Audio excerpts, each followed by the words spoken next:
তুমি আমার পাশে যাদেরকে দেখতে পাচ্ছ এরা কেউই সাধারণ স্টুডেন্ট না। আমার একদম ডান পাশে তুমি যাকে দেখতে পাচ্ছ ও হচ্ছে ফারদিন। ও সাভার ক্যান্টনমেন্ট কলেজ থেকে আইসিইতে ফার্স্ট হয়েছে। তার পাশে তুমি যাকে দেখতে পাচ্ছ ও হচ্ছে সামিয়া। ও সাভার মডেল কলেজ থেকে আইসিইতে ফার্স্ট হয়েছে। এবং আমার বাম পাশে তুমি যাদেরকে দেখতে পাচ্ছ ও হচ্ছে আনিশা। ও সাভার বিপিএটিসি কলেজ থেকে আইসিইতে ফার্স্ট হয়েছে। তার পাশে তুমি যাকে দেখতে পাচ্ছ ও হচ্ছে রাওয়াত। ও সাভার ল্যাবরেটরি কলেজ থেকে আইসিইতে ফার্স্ট হয়েছে।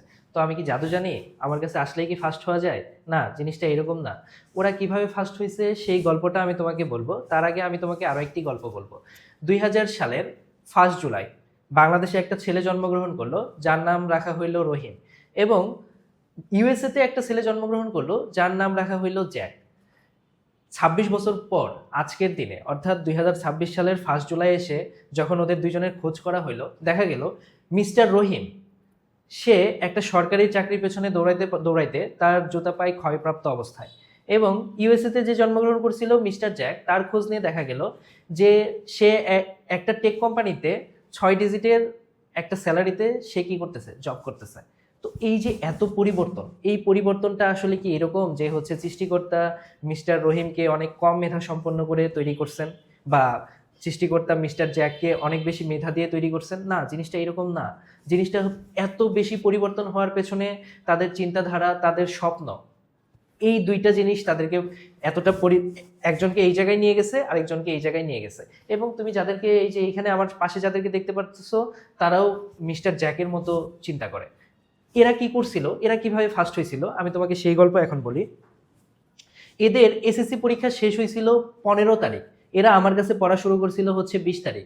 এবং এদের কলেজ শুরু হওয়ার আগেই আমি তাদেরকে এমন বেস তৈরি করে দিছিলাম, এরা ধরো যখন কলেজে গেছে, ওই স্যারটা, কলেজের টিচারটা যখন তাদেরকে আইসিটি পড়ানো শুরু করছে, তখন ও অলরেডি আইসিটির বস। যখন সে হচ্ছে আইসিটির সবই পারতেছে এবং সে কলেজে এক্সামে টপ করতেছে, তখন স্টুডেন্ট এবং টিচারদের মধ্যে তার একটা আলাদা জায়গা তৈরি হচ্ছে। এবং তখন তুমি কি করতেছো, যারা এখনো ঘুমায় আছো তারা কি করতেছো, যারা চিন্তা করতেছো হচ্ছে আগে একটা কলেজে ভর্তি হই তারপর পড়া শুরু করব, তারা ওই টাইমটাতে তোমার স্ট্রাগল করতে হবে। এবং তখনও অলরেডি টপ। আমার কাছে অলরেডি এসএসসি 26 ব্যাচের এক ব্যাচ পড়ানো শুরু করছি আমি। এবং আমি তোমাকে গ্যারান্টি দিতেছি, এই যে যাদেরকে আমি এখন পড়াচ্ছি, তারা বাংলাদেশের যে কলেজেই ভর্তি হোক না কেন, তারা টপ করবে ওই কলেজে আইসিটিতে। এখন আমার কাছে তুমি হচ্ছে দুইভাবে আইসিটি পড়তে পারবা, অফলাইনে অনলাইনে দুইভাবেই। অফলাইনের আমি তোমাকে প্লেসটা সম্পর্কে লোকেশনটা বলতেছি। এটা হচ্ছে সাভার ব্যাংক কলোনি, ছাপড়া মসজিদ, আইসা লাইব্রেরির একদমই পাশে কবির স্যার, ইংলিশ পড়ান যে কবির স্যার, কবির স্যারের ঠিক অপোজিটে আমি আইসিটি পড়াচ্ছি। এবং তুমি চাইলে আমার কাছে অনলাইনেও পড়তে পারবা।